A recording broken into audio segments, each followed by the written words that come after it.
우리에게 주신 하나님의 말씀을 받도록 하겠습니다. 마가복음 15장 1절부터 5절까지만 제가 읽겠습니다. 새벽에 대제사장들이 즉시 장로들과 서기관들 곧 온 공회와 더불어 의논하고 예수를 결박하여 끌고 가서 빌라도에게 넘겨주니 빌라도가 묻되 네가 유대인의 왕이냐? 예수께서 대답하여 이르시되 네 말이 옳도다 하시매 대제사장들이 여러 가지로 고발하는지라. 빌라도가 또 물어 이르되 아무 대답도 없느냐? 그들이 얼마나 많은 것으로 너를 고발하는가 보라 하되 예수께서 다시 아무 말씀으로도 대답하지 아니하시니 빌라도가 놀랍게 여기더라. 이것은 살아계신 하나님의 말씀입니다. 아멘. 네, 오늘 마가복음 14장 53절부터 65절 그리고 15장 넘겨서 1절부터 15절까지 네가 유대인의 왕이냐라는 제목으로 마가복음 시리즈 설교를 계속하도록 하겠습니다.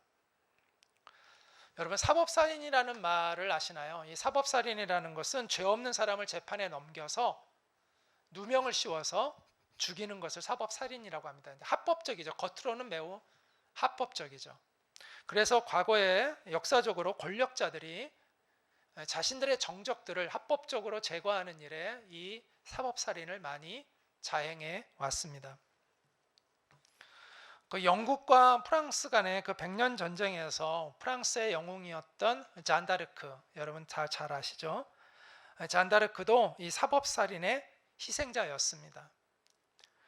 프랑스의 왕이었던 샤를 7세가 이 잔다르크가 승리함으로 인해서 대관식을 무사히 치를 수 있었다고 합니다. 그런데 이 프랑스의 왕은 잔다르크의 치솟는 인기가 매우 부담스러웠습니다. 잔다르크가 위기에 빠진 그 콩피에뉴라는 그 파리에서 북동쪽으로 이렇게 있는 도시인데요. 거기를 구하기 위해서 출정했다가 영국과 그 당시에 동맹을 맺고 있던 부르고뉴 공국의 군대에 의해서, 지금은 와인으로 유명한 지역인데 그 지역의 군대에 의해서 포로로 잡힙니다. 그 부르고뉴가 처음에는 프랑스 왕에게 몸값을 달라고 얘기를 해요. 이 잔다르크의 몸값을 달라고. 근데 샤를 7세가 무시합니다. 그러니까 그녀를 구할 마음이 없었던 거죠. 그래서 영국에다가 비싼 값을 받고 영국에다 넘깁니다. 영국은 이제 미워하죠. 아무래도 이 잔다르크를 미워하죠. 그러면은 이 군법에 의해서 죽였느냐? 그게 아닙니다. 잔다르크를 어디서 죽였냐면 종교 재판에 넘겨서 죽였습니다. 그 당시에 영국의 지배하에 있었던 로앙이라는 곳에서 종교 재판을 받고 잔다르크를 화형으로 죽이는데 죄명이 마녀입니다. 그리고 또 하나가 남장을 했다는 거예요. 그래서 이 죄명으로 잔다르크를 죽이게 되는데 왜 그랬을까요? 만약에 영국이 그냥 잔다르크를 죽였으면 잔다르크가 더 영웅이 되겠죠. 프랑스의 국민 영웅이 되겠죠. 그래서 그걸 원하지 않았던 거죠. 그녀를 모욕을 줘서 죽이고 싶었던 거예요. 그리고 또 샤를 7세가 그녀의 도움으로 왕관을 획득했으니까 그 프랑스의 왕의 정체성을 흔들고자 이 잔다르크를 마녀 사냥한 거죠. 그래서 이렇게 억울한 죽음을 하게 했던 것입니다. 사법살인의 특징은 뭐냐? 답이 정해져 있어요. 반드시 죽여야 하는 것이죠. 그래서 재판하기 전에 재판의 결과가 이미 답이 나와 있는 것입니다. 본문은 그와 같은 사법살인에 내몰린 그 예수님의 재판 과정을 담고 있습니다. 마가복음 14장 53절 말씀을 같이 한번 한 목소리로 읽겠습니다. 그들이 예수를 끌고 대제사장에게로 가니 대제사장들과 장로들과 서기관들이 다 모이더라. 예수님은 당시 대제사장이었던 가야바 앞으로 끌려가게 됩니다. 가야바는 AD 18년부터 36년 동안 그 이스라엘에서 대제사장직을 수행을 했습니다. 유대법으로는 대제사장은 종신직이었지만 실제로는 로마 정부에 의해서 운명이 결정되었다고 해요. 그래서 이 가야바는 보니까 18년 정도 재임을 한 건데 다른 대제사장들에 비하면 오랜 기간 재임을 한 것이라고 합니다. 그래서 가야바는 굉장히 정치력이 뛰어났던 사람이었다. 그리고 권모술수에도 능한 사람이었을 것이다. 이렇게 추정을 합니다. 가야바에게 예수님이 끌려갔던 시간은 한밤중인데요. 그때 장로들과 서기관들이 다 모여 있다고 하는데 이 장로들과 서기관들이 모여 있는 이 사람들은 산헤드린이라는 그 이스라엘의 의결국가가 있습니다. 최고 의결 기관이에요. 그래서 약 70명의 대제사장을 빼고 70명의 그 의원들이 이렇게 결합이 되어진 그러한 사법기관이기도 하고 또 일부 행정적인 것들을 감당하는 어쨌든 최고의 권위를 가진 유대인 자치 의결 기구입니다. 거기에 사람들이 모여 있었다는 거예요. 자, 그것은 무엇을 얘기하냐면 예수님을 이미 죽이려는 준비가 되어서 모여 있다는 거죠. 한밤중에 모일 이유가 없잖아요. 그들이 그렇게 모여 있다는 건 이미 다 계획되어 있었고 실행되고 있었다라는 것입니다. 그러나 재판은 그들이 원하는 방식대로만 흘러가지는 않았습니다. 왜냐하면 증인들이 서로 모순되었기 때문입니다. 그에 대해서 이렇게 얘기하고 있는데 대제사장들과 온 공회가 예수를 죽이려고 그를 칠 증거를 찾되 얻지 못하니 이는 예수를 쳐서 거짓 증언하는 자가 많으나 그 증언이 서로 일치하지 못함이라.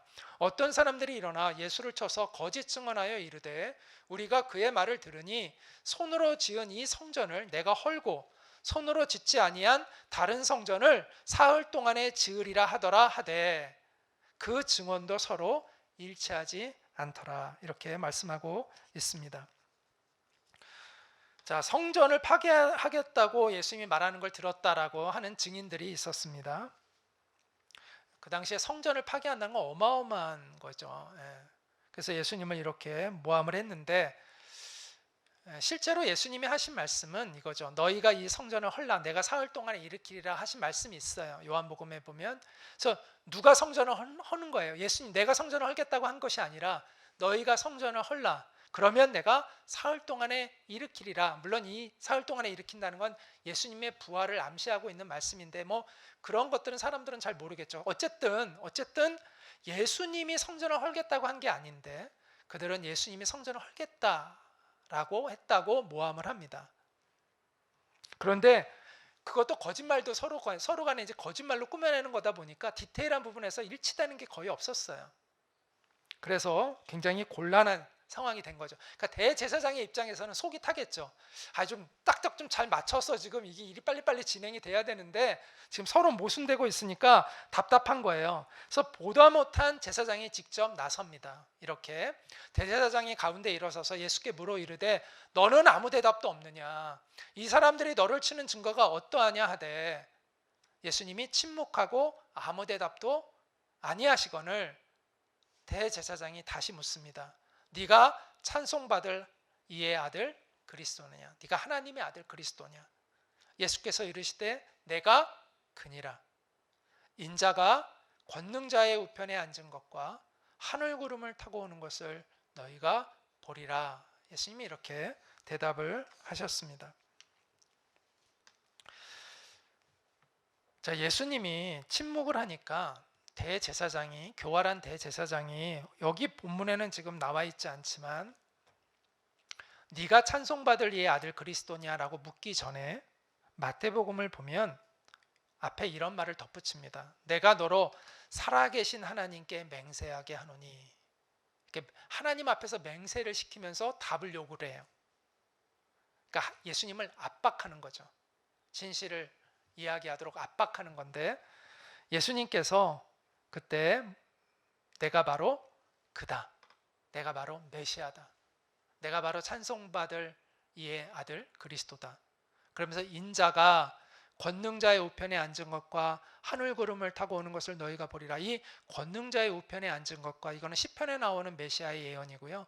하늘 구름을 타고 오는 것을 너희가 보리라. 이건 다니엘서에 나오는 메시아에 대한 예언입니다. 이걸 결합시켜서 바로 내가 성경에 예언하고 있는 바로 그다라고 이렇게 말씀을 하신 것이죠. 그러자 대제사장이 어떻게 반응하죠? 격분합니다. 대제사장이 자기 옷을 찢으며 이르되 우리가 어찌 더 증인을 요구하리요. 그 신성 모독하는 말을 너희가 들었도다. 너희는 어떻게 생각하느냐 하니 그들이 다 예수를 사형에 해당한 자로 정죄하고 어떤 사람은 그에게 침을 뱉으며 그의 얼굴을 가리고 주먹으로 치며 이르되 선지자 노릇을 하라 하고 하인들은 손바닥으로 치더라. 자, 옷을 찢는다는 것은 격한 슬픔이나 분노를 표현하는 그 당시 이스라엘 사람들의 어떤 관습의 하나였습니다.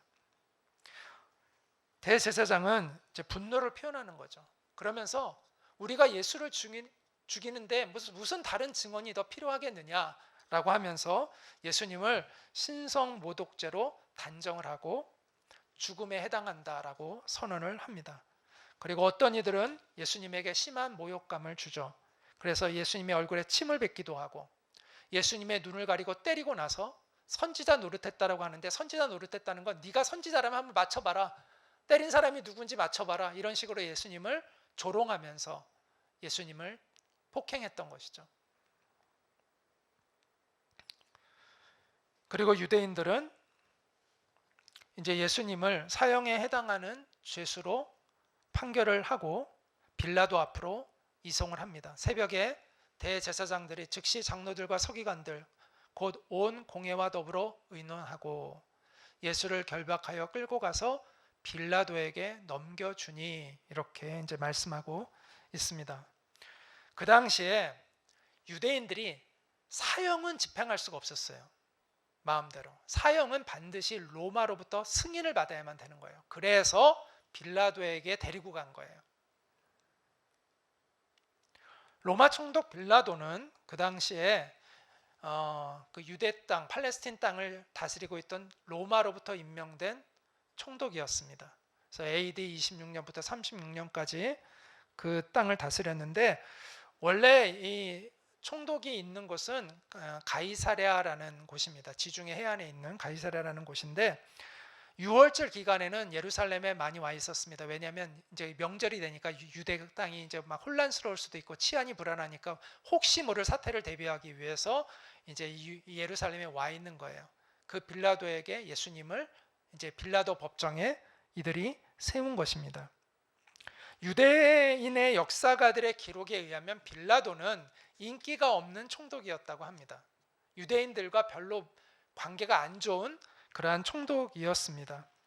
수로 공사를 위해서 성전에 있는 금고를 몰수하기도 했고요. 이 빌라도가 또 로마 황제의 동상을 세워가지고 유대인들의 반발을 샀습니다. 유대인들은 그 우상 숭배에 대한 굉장히 거부감이 있잖아요. 그래서 인기가 없는 그러한 총독이었는데 예수님을 죽이려면 어쨌든 이 총독의 허락을 받아야 되는 거예요. 그래서 어쩔 수 없이 그에게 데리고 갔습니다. 그런데 그에게 갔을 때 신성모독죄로 간 게 아니에요. 왜냐하면 신성모독죄는 로마에게는 관심이 없어요. 로마가 관심이 있는 것은 신성모독죄, 그 종교 문제잖아요. 그걸 왜 우리한테 갖고 와서 이럴 거 아니에요. 근데 그래서 예수님의 이 신성모독죄를 뭘로 갖고 가서 걸었냐면 반역죄로 걸었습니다. 그래서 빌라도가 이렇게 예수님께 물은 거예요. 빌라도가 묻되 네가 유대인의 왕이냐? 그들이 네가 반역을 도모했다고 하는데 네가 그럼 유대인의 왕이 되려고 한 거냐? 예수께서 대답하여 이르시되 네 말이 옳도다. 내가 바로 왕이다 하신 것이죠. 물론 그 의미는 정치적인 의미가 아니었지만 어쨌든 예수님은 네 말이 옳도다 이렇게 하셨습니다. 그러면서 대제사장들이 여러 가지로 고발을 했다고 합니다.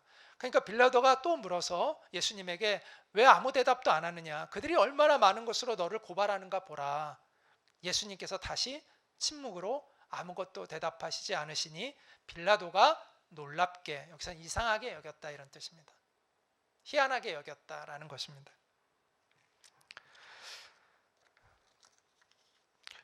빌라도도 눈치가 있잖아요. 이렇게 보니까 예수님이 반체제 혁명가 같지는 않은 거죠. 그리고 보니까 이게 뭔가 좀 흐름이 뭔가 이게 좀 이상하게 느껴지는 거예요.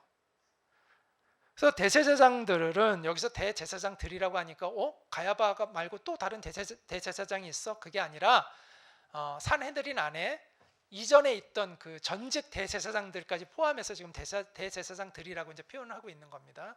이제 그들이 이제 그 대표가 되어서 예수님을 정죄한 거죠. 근데 빌라도가 듣기에는 이것이 뭔가 조작된 것이라는 것을 느낌을 갖는 거예요.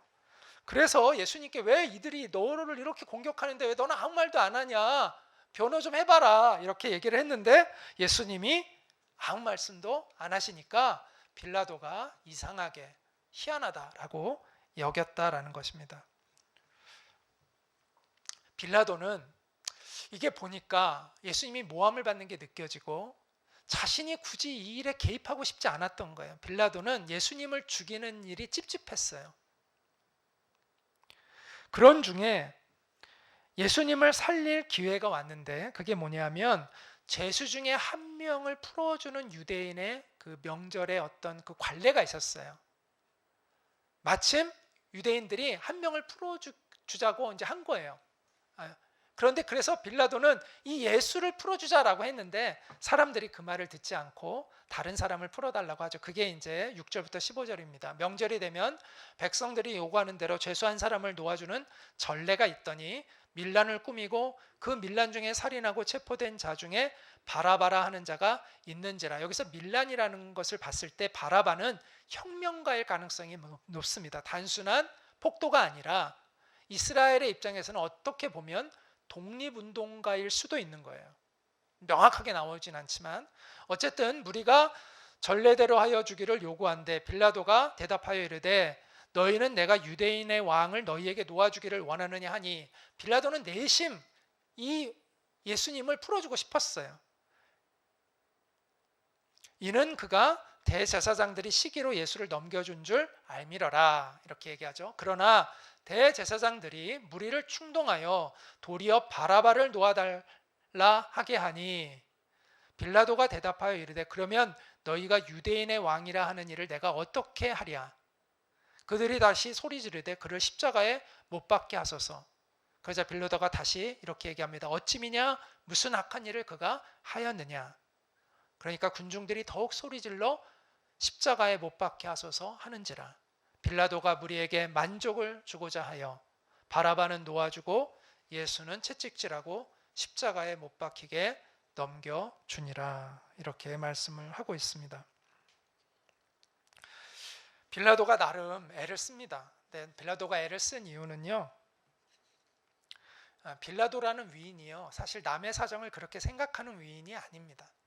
그럼에도 불구하고 예수님을 이렇게 그가 살려주려고 애썼던 이유는 예수님이 범상치 않은 인물이라는 걸 느꼈고 예수님을 죽이는 게 왠지 찝찝한 거예요. 더군다나 그의 아내가 빌라도에게 이렇게 이야기를 해놨어요. 저 옳은 사람에게 아무 상관도 하지 마소서. 오늘 꿈에 내가 그 사람으로 인하여 애를 많이 태웠나이다. 마태복음을 보면 그 내용이 나오거든요. 그러니까 마누라가 그런 얘기까지 했으니까 이게 더욱 찝찝한 거예요. 그래서 가능하면 예수님을 죽이지 않으려고 나름 애를 썼습니다. 그러나 군중들이 말을 듣지 않죠. 바라바를 석방시켜 달라고 합니다. 그래서 그러자 이제 그 빌라도가 바라바를 놓아주기로 결정한 후에도 또 한 번 예수님을 살리려고 애를 씁니다. 그러면 너희가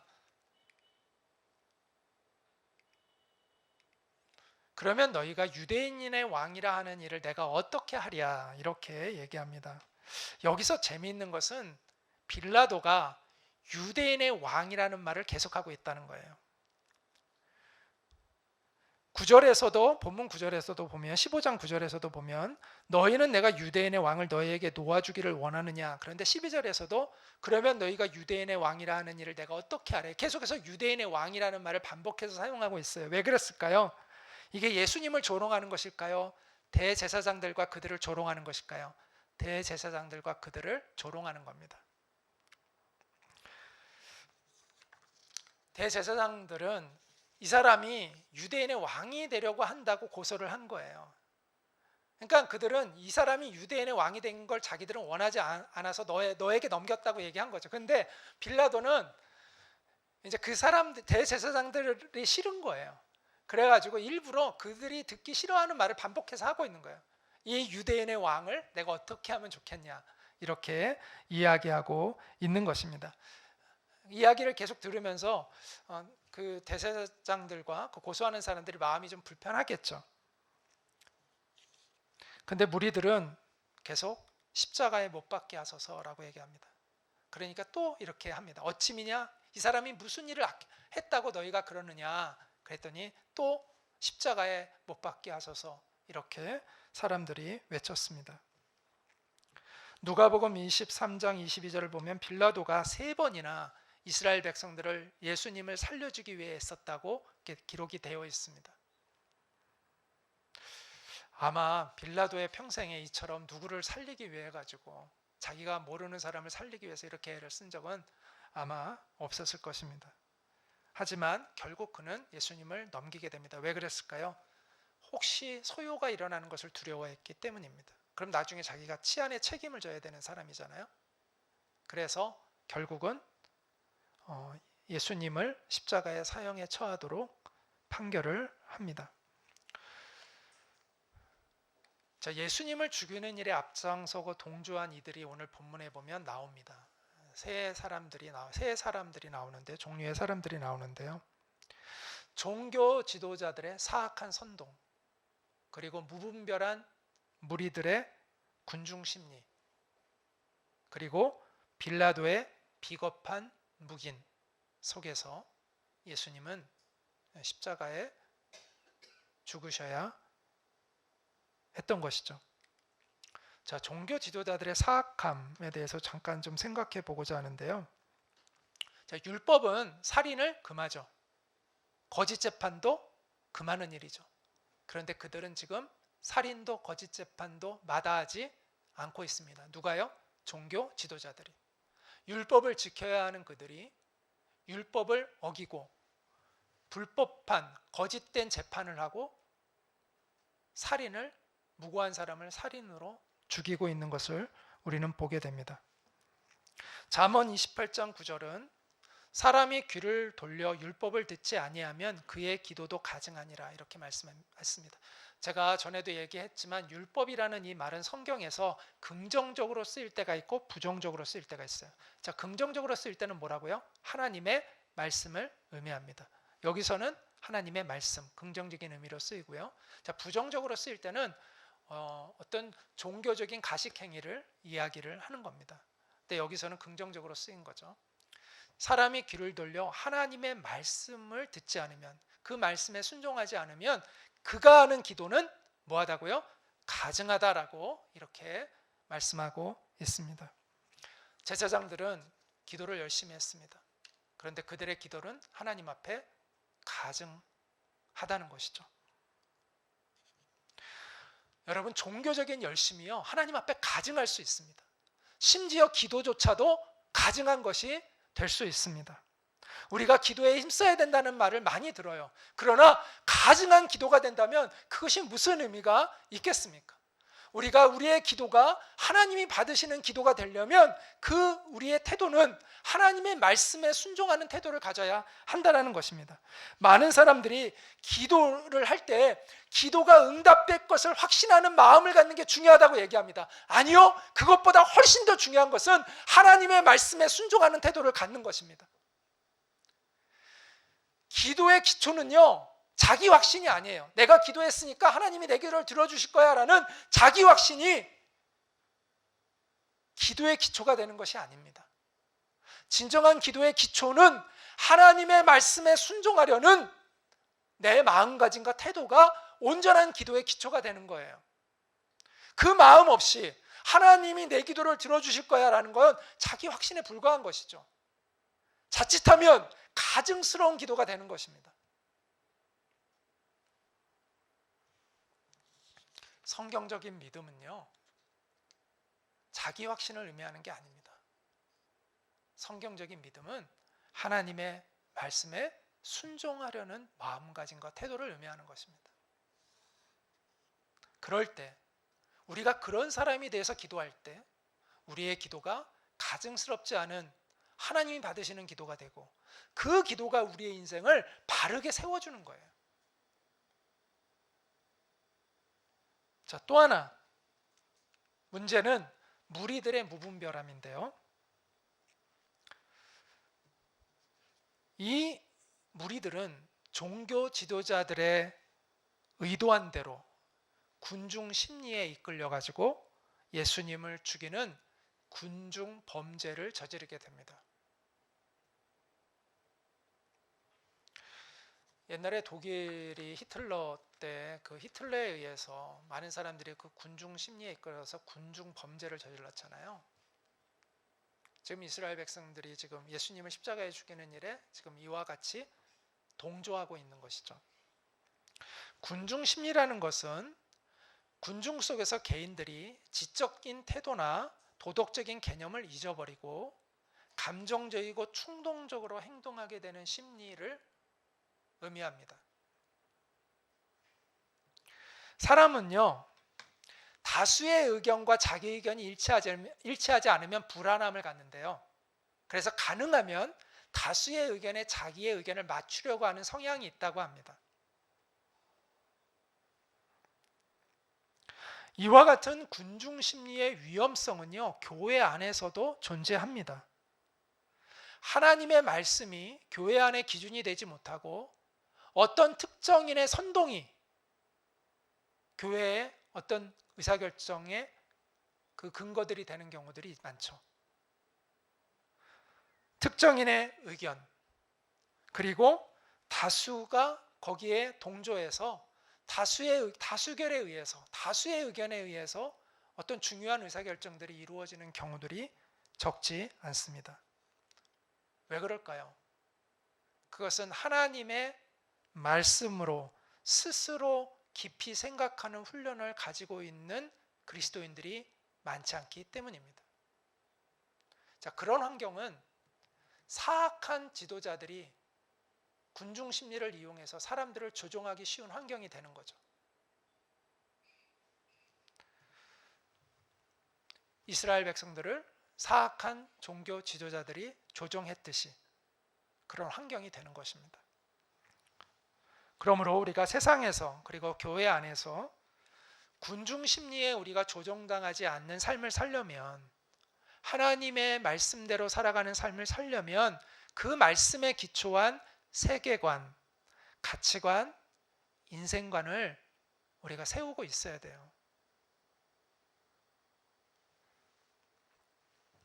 제가 아는 어떤 크리스천 컨설턴트가 아주 독실한 크리스천 컨설턴트였는데, 이제 모 기업의 브랜드를 런칭하기 위해서 그 핵심 리더와 그 다른 기업의 컨설턴트니까 이제 다른 기업이 이제 다른 나라에 가서 런칭을 하는 걸 도와주러 같이 갔어요.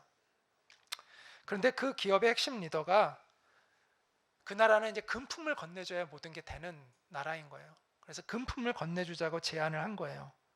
그런데 그때 같이 갔던 그 크리스찬 컨설턴트가 뭐라고 조언을 해줬느냐 하면, 이분에게 원칙과 타협하지 마십시오, 이렇게 조언을 해줬대요.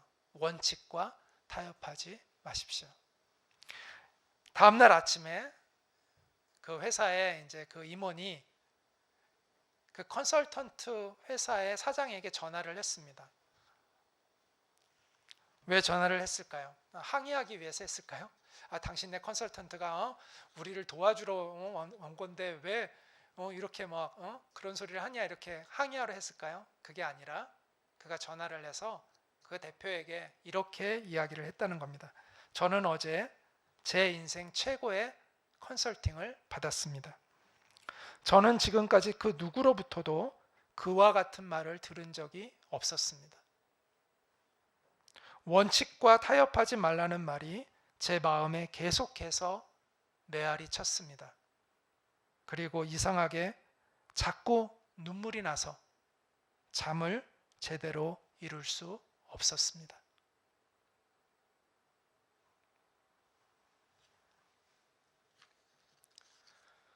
대부분의 사람들은 세상 문화의 흐름을 무비판적으로 수용하고 따릅니다. 남들이 이렇게 하라고 하면 이렇게 하면 이렇게 하고, 남들이 저렇게 하면 저렇게 하고 하는 사람들이 많죠. 그렇게 사람들이 이리저리 끌려다니는 이유는 삶의 기준이 명확하지 않기 때문이죠. 우리는 분별력을 잃은 세상 속에 삽니다. 이 세상 속에서 우리는 기준을 제시할 수 있는 사람들이 되어야 할 것입니다. 그러기 위해서는 우리가 먼저 하나님의 말씀 안에서 우리 안에 기준이 있어야 되는 것이죠. 그래야 우리가 분별력을 가질 수 있고 또 그러한 중요한 순간순간 우리가 올바른 방향으로 사람들을 이끌어줄 수가 있는 것이죠. 우리 드림잇 교회 성도님들이 그런 사람들이 될 수 있기를 축복드립니다. 또 하나는 이제 빌라도의 모습인데요. 여기서도 또 우리가 교훈을 얻을 수가 있는데 빌라도의 문제는 비겁함입니다. 마태복음 27장 24절에 보면 빌라도가요, 자기가 찝찝한 거예요. 그래서 물을 갖다 놓고 뭐 하죠? 손을 씻었습니다. 손을 씻으면서 뭐라고 하죠? 이 사람의 피해에 대하여 나는 무죄하다. 이 책임은 너희가 져라. 이렇게 이스라엘 백성들에게 얘기하니까 이스라엘 백성들이 알았다, 우리한테 돌려라, 이렇게 이제 이야기를 하는 내용이 이제 나옵니다. 그런데 과연 빌라도는 무죄할까요? 요한복음 19장 11절을 보면 예수님이 빌라도에게 이렇게 말씀하셨다고 나옵니다. 나를 너에게 넘겨준 자의 죄는 더 크다. 자, 이 말은 빌라도도 죄가 크다는 거예요? 크지 않다는 거예요? 크다는 것이죠. 너도 죄가 큰데 대제사장이나 이 종교 지도자들은 너보다 더 크다. 이렇게 이제 말씀하신 거죠. 빌라도는 자기는 무죄하다고 했지만 그러나 하나님의 판단은 너도 무죄하지 않다는 것입니다.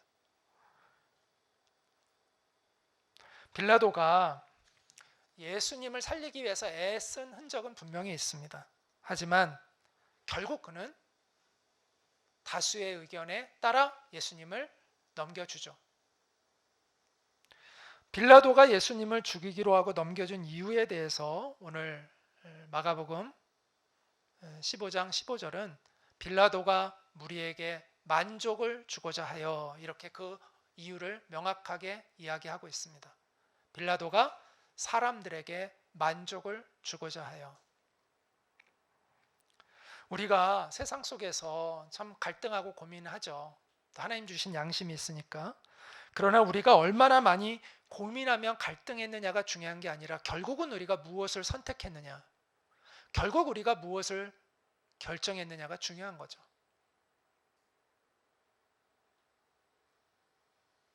빌라도도 많이 고민하고 갈등했지만 빌라도의 선택은 결국 세상과 타협하고 세상의 흐름을 따라 세상 사람들의 눈치를 보며 그들을 만족시키는 것이었습니다. 오늘날 많은 교인들이 세상 속에서 사람들에게 만족을 주고자 해서 하나님의 말씀을 거역하는 경우가 적지 않습니다. 왜 만족을 사람들에게 주려고 하는 걸까요? 그것은 가장 근본적인 이유는 두려움 때문이죠. 소외됨에 대한 두려움, 또 힘을 가진 사람들의 뜻을 어겼을 때 자기가 당할 불이익에 대한 두려움, 그러한 두려움 때문에 세상과 타협하고 세상을 만족시키기 위해서 하나님의 뜻과 어긋난 결정들을 할 때가 많이 있습니다. 우리 안에 그와 같은 두려움을 이기는 방법은 뭘까요? 우리 인생의 주권자가 하나님이시라는 것을 분명히 확인하는 것입니다. 다윗이 이렇게 고백합니다. 내가 하나님을 의지하였은즉 두려워하지 아니하리니 혈육을 가진 사람이 내게 어찌하리이까. 우리가 사람을 두려워하지 않으려면 하나님을 두려워하고 하나님을 의지하는 사람이 될 때 우리는 사람으로부터 자유로운 사람이 될 수 있는 것이죠. 빌라도는 비겁했지만 예수님은 당당하셨습니다. 속세에 막강한 권력을 가지고 재판하는 빌라도는 사람들을 두려워해서 자기 내면의 양심을 지킬 수 없었어요. 하지만 재판장에 끌려가 있는 예수님은 자신을 사형에 처할 권세를 가진 그 권력자들 앞에서도 당당하신 것을 우리는 보게 됩니다. 요한복음에 보면 빌라도가 예수님에게 이렇게 얘기합니다. 예수님이 자신의 질문에 이렇게 대답을 안 하니까 이렇게 예수님을 협박합니다. 나에게 말하지 않을 셈이냐? 내게는 너를 놓아줄 권한도 있고 십자가에 못 박을 권한도 나에게 있다는 것을 네가 모르느냐? 이렇게 이야기했는데 예수님이 그에게 이렇게 대답하죠. 하나님이 주시지 않았다면, 하나님이 너에게 그 권한을 허락하지 않았다면 나를 해할 권한이 너에게 없었을 것이다. 예수님은 나의 인생의 주권자는 네가 아니야. 하나님이 내 인생의 주권자다라고 말씀하시는 것입니다.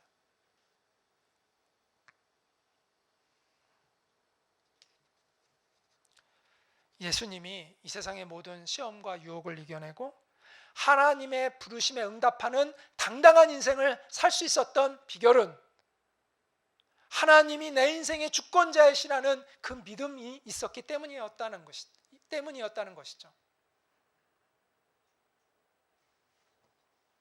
하나님의 주권에 대한 믿음. 우리가 이 믿음을 가질 때 우리도 예수님처럼 당당하게 하나님의 뜻을 이 땅에 이루어가는 영광스러운 인생을 살아갈 수 있는 것입니다.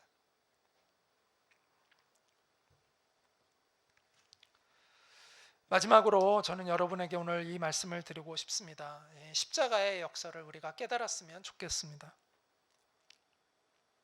빌라도가 예수님에게 네가 유대인의 왕이냐라고 물었을 때 예수님이 네 말이 옳도다 말씀하셨잖아요. 예수님은 유대인의 왕이실 뿐만 아니라 모든 왕 중에 왕이시죠. 만왕의 왕이시죠. 그런데 왕이신 예수님이 우리를 섬기는 종이 되어 왕이 우리의 종처럼 십자가에 우리를 섬기기 위해 매달려 계신 것이 십자가입니다. 그게 십자가의 역설이죠. 가장 존귀하신 분이 가장 모욕받는 자리에 계신 것입니다. 가장 높으신 분이 가장 낮은 자리에 계신 것입니다. 가장 영광을 받아야 하는 그분이 가장 비참한 자리에 계신 것입니다. 그게 십자가의 역설입니다. 왜 왕이신 예수님이 십자가를 지신 것입니까? 죽어가는 우리를 살리시기 위해서이죠. 심판과 저주 아래 놓여있는 우리의 비참한 인생을, 이 운명을 바꾸어 주기 위해서입니다. 우리를 그 죄의 권세에서 해방해서 하나님의 존귀한 형상으로 회복시켜 주시기 위해서 십자가에 달리신 것이죠. 그 십자가의 역설을 깨닫게 될 때 우리는 비로소 진정한 그리스도인이 될 수 있습니다. 그리고 우리는 십자가에 달리신 그분 앞에 무릎을 꿇고 이렇게 고백하지 않을 수 없습니다. 우리 왕이여 이곳에 오소서 보사로 주여 임하사 찬양을 받아 주소서. 주님을 찬양하오니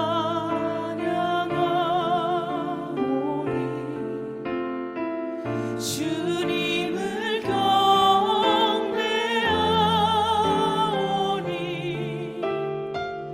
왕이신 예수여 오셔서 좌정하사 다스리소서.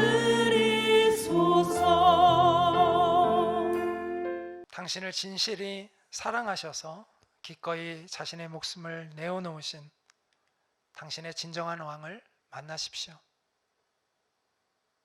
왕이신 예수님을 만나면요, 모든 속박에서 풀리게 됩니다.